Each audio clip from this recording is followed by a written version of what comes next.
حکوومەت لێدوانێکە دات. ئێستا طبعا ئەصل مۆزوعی کێشەی هەرێم بەغداد لەسەر نەوتە بەڕاستی هەرێمی کوردستان لە 2007 نەوت دەرەکات و بەڕاستی یەک بەرمیل لەوتی دەگەڕانەوە بۆ عێراق و هەموو جارێکیش اتفاقەکە لە اتفاقەکەی پاشکەس نەبێتەوە. هەر کاتێک نەوت دابەزێت ئەڕاتەوە بۆ بەغاڵە نەوت تەسلیمەکەم، هەر کاتێک کە نەوت بەرزەبێتەوە ئەڵە تەسلیمی ناکەم و کێشە دروست دەکات. ئەوەی کە ئێمە توانمان لە موازنەی 2009 بیکەین، توانیمان نەوت موچەی فەرمانبەران دوور بخەینەوە لە کێشەی نەوتوانە، بەڵام ئینشاڵڵا ناتوانین. ئینشاڵ بۆ ئەوەی کە بۆ زانیاری جەناب ئێمە تاجی ڕۆژانەمان لە عێراق 4 ملیۆن و بەرمیلە. ئێستا سۆمۆ ناتوانێەوە بنێرێت. خۆتەزانی لە بانکی لەیەکی پێنجەوە تەخفیف دروست بووە و ئۆپک فەرسی کردەوە بە سەرمانە ملیۆنە بۆ 700,000 بەرمیل بنێری. بەوەی هەر هەرێمی کوردستان جوانێ ئەگەر هەرێمی کوردستان 500,000 بنێرێ بە ملیۆن و 200. تۆ تەسەووری کە بە 40 دۆلار چۆن ناتوانین ئەم هەموو داهاتە کۆکەیت. هەری لەبەر ئەوە وایە حکوومەتی هەرێم کە هاتن اتفاقیان کرد لە مانکیەکی 2020 ئیلتیزامیان بکرا 100,000 بەرمیلەکەیان تەسلیم کرا. بەتایبەتی ئێمە استیفادەمان نەکرد خۆیان بە تەقریر و بە داتای خۆیان ئەوەی کە ئەگەر 250,000 بەرمیلەکەمان دەستکەوتدا 12 تریلیۆنمان دەستەکەوت کە بودجەی فەرمانبەرێک هیچ کێشەیەکی نەبوومان قسمەت گوزاریش بکەین. بەس ئەمان 250یان نە هەموو نەوتیانیش فڕۆشتووە بەرە 250یان دەستەکەوتووە. ئێکەواتە هەر کەسێک تۆزێک عەقڵی حیساباتی هەبێ، هەر تاجرێکی بەسیط بێت، دوکاندارێک بێت پێیان بڵێ کاکە من ئەمە ئەفرۆشم، ئەمە بفرۆشم 3 ملیارم دەسەکەوێت، ئەمە نەفرۆشم 6 ملیارم دەسەکەوێت. هەڵە بەکاکە بۆ 6 ملیارەکە وەرگرێتی بۆ خۆت عەزەتت دەریێنی تۆری فرۆشت لە قڵێنی. بەڵام من پێم وایە ئەمە لەبەر کۆمپانیەکانی خۆیان سیکن لێرەیە حەزیان لەوەیە کە ئەمە دەرێن بفرۆشن. ئێسامان دەریانێ نافرۆشتیانە بە پڕەپارێکیوە شەندەز نەکەوت و کە ئیدامی ناوخۆی پێ بدەن بەلەم لە شۆ بەغدا بڕیوێتی. عاقبەتی ئەم پەیوەندیانە بە کێ دەگات؟ ئێستا شاندێک لە بەغدایە ئایا تەسەووریەوەکی چاوەڕێواکی لەم شاندە بتوانێت ڕێکەوتنی بکات لەگەڵ حکوومەتە کاتی ئێران؟ وڵای ئوستاد شاند لە بەغدا ناتوانێت هیچ بکات. ئەم شاندە بە تایبەتی ڕۆژتۆ بۆ دەستمانچکردن. ئەبۆیە شاند ئەگەر بڕوا بۆ قەرارەمانە هەرچیش بێت دوای دێنەوە بۆ لای مەسئول بەرزانی بۆ ئیتیفاقیان بۆ بکە. پێم وایە مەسئول بەرزانی ئەگەر خۆی ڕاست بوو وایە لە مەعادەلە خۆی ئەتوانێت ئیتیفاقی کرد چی بیستایی کرد.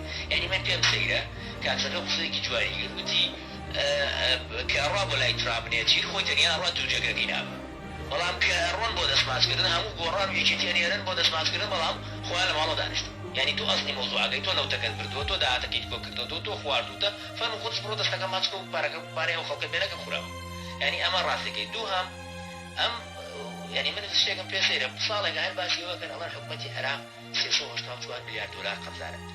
باوەڕکە بووە مشکلەیەک ئەزیزان ئەم 384 میلیارد چییە؟ یعنی عێراق نەیداوێتەوە هەرچی حیسابات مەکرد ئەم هێنا ئەم بر موازنەی عێراقش ئەوەنە نییە کە ئەوەنە بکە. دوای بۆم دەربەسێرەکەم مانە ئەسکی ئەنفالەکانمان ئەفرۆشن بە ئەوە. ئەڵێ یەک ئەنفال مقابل 600,000 دۆلار. ئەوە عیبەیە، ئەوە عیبەیە، ئەوە کەم کرد. ئەم نقطە مهم. ئەمەی گوێدانە وتی حکوومەتە حەلیم لە بەغا داوای 384 میلیارد دۆلار غێرامەت ئەکا. وتی من سەرم سوڕ نابوو ئەم 384 میلیارد دۆلارە چییە؟ دوای زانین داوای پوڵە ئەنفالەکانەکە. ئێژێ هەر ئەنفالێک 200,000 ئەنفالمانەت، هەر ئەنفالێک 300,000 دۆلار. هەر پێشمەرگەیەکی کوژیان 150,000.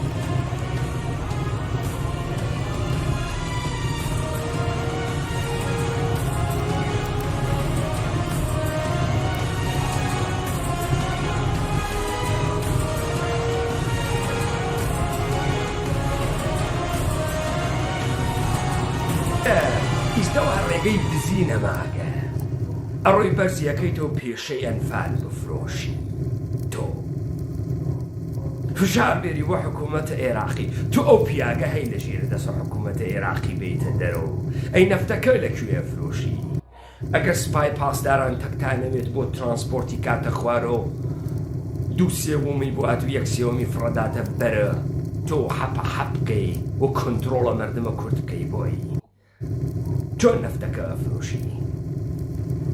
ئەی بەستەنی و دۆندرمە و کاندۆم و لوبرەکەیت و ئەوانت لەکوێ بووتی؟ قورس و ڤایەگرا و دیلدۆ ئەوانتە لەکوێ بووتیت؟ تۆ ئەمانە لەکوێ تێری تۆ پولە بۆ ئەمانە گەرەکەیت وانە مەچتی مۆڵدانی فەحشەخانە ئەکەیت و کازینۆ ئەکەیت و حاڵی پێیەکەیت و حەزی پێیەکەی ئەمەسا حکوومەتە کوردیەکە وا ئێوە گەرەکتان و دروستی کە ئەمە کووردە ورەکاکەی کووردە خۆت بپرسە ئەمە کووردە باوای تۆ وابوو باوای تۆ بۆ پوڵ هەرچی کارە ئەی کرد دەی چۆن تۆ ئەمە بە کورد دەزانی بە کامە پێناسە ئەمە کووردە بە ئەخلاقی بە ڕەفتاری بە هەڵسوکەوتی بەچی کاکە جان ئەم مەردمە ئەحمەق بووگن خۆ هەروان نییە مەردمە ئەحمەق کریاگن